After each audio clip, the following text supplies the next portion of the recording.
Okay. Explain to our viewers, to our audience, who you are. I'm Molly Davis, and I go to Great Mills High School, where the shooting was this past Tuesday. And you lost a friend. I wasn't friends with her personally, but it's still sad. Okay. Mr. Hamilton? My name is John Mans Hamilton, and I am a student at Benjamin Banneker Academic High School, and I'm a part of the Marionberry Youth Leadership Institution. Okay. It's Renford? Yes, I'm Lauren Renford. I attend Thurgood Marshall Academy, and I'm also in the Institute. Right. How are you doing? I'm okay. And how are the other students at your school? Like, right now? my friends and I, we're sad, but you can't just dwell in being sad if you want to keep on with your life. Right. School's gonna start back up? It's because this coming week is our spring break, and then we're starting back up after spring break. Okay. Nothing like this has ever happened at that school, right? No, we're a pretty safe school, and it's a close school. And for those of you not familiar with St. Mary's County, in the state of Maryland, it's on the western side of the Chesapeake Bay. It's a rural community, and most of the young people there are quite familiar with guns and gun safety.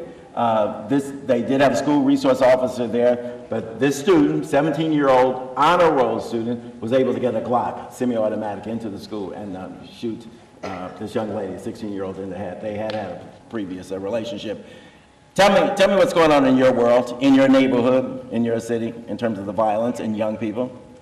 The violence has become a big problem in my city. Like, I live on 21st Street, and usually while I'm at church or something like that, my mom will text me and be like, stay safe, I just heard guns, make sure that you get home safely. And I don't feel like that I should have to get a text from my mom to stay safe, because that puts me in a position where I'm scared, and then I know my parents are at home freaking out. So I feel like the violence in DC has just grown a lot, and I don't feel like that's acceptable, and something needs to happen. Yeah. What's it like? What's it been like for you growing up, your friends, the violence? To add on to your point, I haven't grown up in the city, but I'm aware of the history of the city and the crack epidemic in the 1980s, and I think it's just continued, and there hasn't been a solution since then. I recall a time when the principal of Anacostia High School in Southeast DC had to have DC police escort his students home from school. Okay, so the violence wasn't so much in the school. It's kind of like, if you can get them to school, we can protect them, but we can't protect them in the very neighborhoods where they live. And you can't buy a gun in D.C., okay? There are no gun stores here. These guns are coming from other states, okay? Straw purchases, okay? What needs to be done? What needs to be done to keep you alive so that you can fulfill your dreams and go on and make your parents and your family and your communities proud? What do we need to do? I personally think there needs to be a more thorough investigation into gun trafficking. A couple nights ago, we were told at a town hall meeting that a lot of guns are taken off the street, but it doesn't account for the number of homicides that we have in the city. And I also think a program should be implemented mentoring our youth and digging into the psychological roots of gun violence. Yeah. What needs to be done?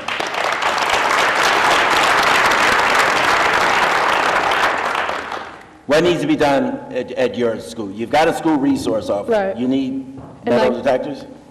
I think there's a big problem with people falling through the cracks, and whether that's kids falling through the cracks in school, who need mental help, or it's people with violent past, their background checks, fall through the cracks and they're still able to get guns. I think those cracks need to be sealed over for change to come. Okay, let's turn around here. What do we get on social media? Yeah, so the hashtag we're using tonight, because we want to know all your comments, any questions in the crowd, everyone watching at home. We're using the generic hashtag, March for Our Lives. It's hard to keep up with it. The conversation is so big online. We want questions directed here, though. I'm getting some from the audience right now.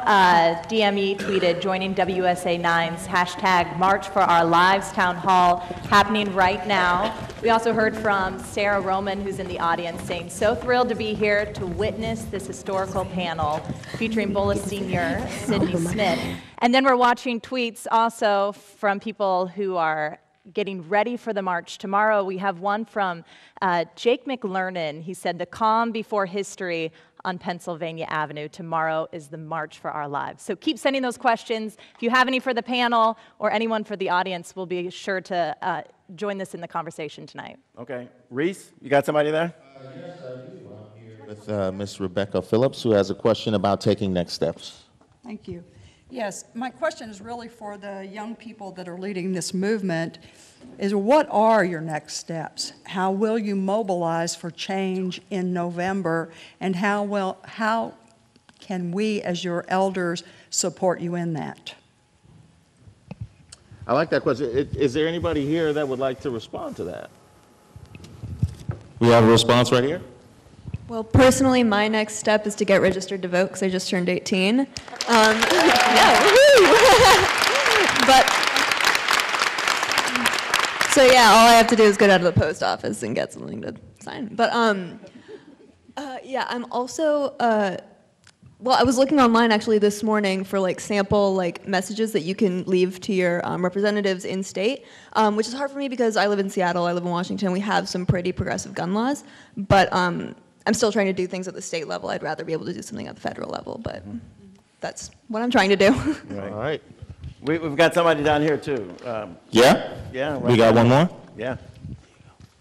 Okay. I'm about 20 years old right now, so I've been registered to vote for a few years, but for me the next step is making sure that my peers are aware of what's going on. I think the biggest issue in my community is that nobody even knows what's going on in the legislature. Nobody even knows at FSU, where I'm from, Florida State, what's being contested in the gun reform laws tomorrow. Nobody knows what we're marching for. And the goal right now is to make young people aware, get them involved, make sure everybody's registered to vote, and have them as active in this as possible. They need to be heard as well. That's good information. Thank you very much.